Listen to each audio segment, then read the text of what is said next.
This is Polybius. Over one half of the population of the United States, which is roughly 160 million Americans, own a gaming device. Gaming has become more popular than movies or television, and we now know that the government uses gaming devices as training and recruitment tools for our military. The 1980s was the golden era of arcade games. New games were coming out every week. Around 1981, unmarked cabinets began to appear in the Portland, Oregon area. One of these new games was called Polybius. It was a puzzle game with star shooters. There were flashing lights and bright colors. Kids began daring other kids to play the game. Suddenly, kids were having nightmares, insomnia, seizures, and even suicidal thoughts. The day after one kid in particular had a seizure, these games all seemed to vanish immediately.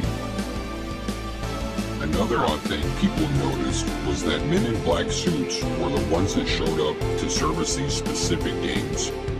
What was even more odd is that they weren't taking money out of the front of these machines, but were in the back where the power supply and circuit boards were. What's even more curious is that most people have heard of the Men in Black, government agents that are notorious in the UFO community. If you've heard of this before, then you also might be aware of MK Ultra, which was a secret CIA program that ran from the 1950s to the 1970s officially. The CIA performed cruel and unusual experiments on unsuspecting people, including mental patients and prisoners. The purpose of this program was to learn how to control the human mind. The first record of this game showed up on a website dedicated to arcade games when someone made a log of a game called Polybius. They go on to ask for more information about the game, but knew that the game was some type of government experiment. Apparently, the FBI was coming into arcade rooms to take info from arcades that gave prizes to arcade game high scores. The FBI called this illegal gambling. So, this is the reason for the Men in Black, according to skeptics. The story does seem a bit odd, that the FBI agents would have nothing better to do than come to arcade rooms meant for kids in quarter games to bust the arcade for giving out a prize to the highest score winners. Another odd thing I happened to learn about while researching Polybius was while making a post on my group Conspiracy Theory on Facebook. One of my members told me about a new Loki movie trailer, as in Loki, the brother of Thor in the Avengers series. Sure enough, when I looked up Loki's game room, there it was, sitting in the background, an arcade game with Polybius written across the top of it. I started noticing all of the symbolism in the Avengers movies to begin with, but when I came across this, it blew my mind.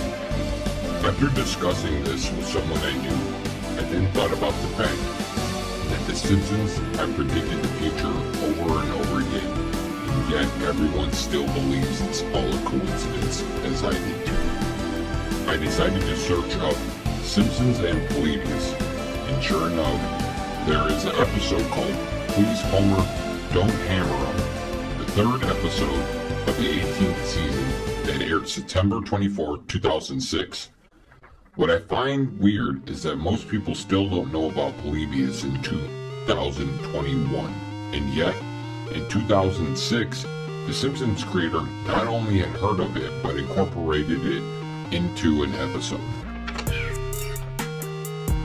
When you put this together with all the other strange things Simpsons have known about before everyone else, it begins to become clear that this person has inside information about things and puts them in the background, just like Hollywood does, to tell people who pay attention that we have access to information that you don't. Either it's that, or it's all coincidence.